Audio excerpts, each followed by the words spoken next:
Alam mo ba na mas matibay pa sa konkreto ang iyong mga buto? Huwag kang mangamba, ilalantad natin ang 5 kamanghamanghang katotohanan tungkol sa iyong katawan na hindi alam ng karamihan. Number 5. Ang iyong mga buto ay mas matibay pa sa konkreto. Oo, hindi ka nagkakamali. Pound for pound, kaya nitong tumanggap ng napakalaking presyo ng hindi nababasag. Number 4. Naamoy mo na ba ang takot? Kapag ikaw ay takot o stressed, ang iyong katawan ay naglalabas ng mga chemical na signal na nahahalata ng ibang tao nang hindi nila nalalaman. Number 3. Ang iyong utak ay gumagawa ng sapat na kuryente para mag-ilaw ng maliit na bombilya. Ito ay gumagamit ng mga electrical signals at gumagawa ng halos 20 watts ng kapangyarihan. Number 2. Ang iyong utak ay mas aktibo habang ikaw ay natutulog.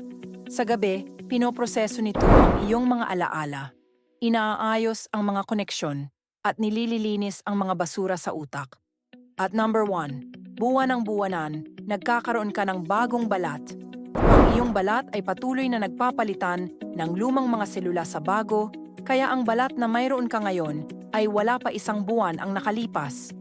Ang katawan ng tao ay parang isang kamanghamanghang makina na puno ng mga lihim na hindi alam ng karamihan. I-share mo ito sa iyong mga kaibigan at pamilya.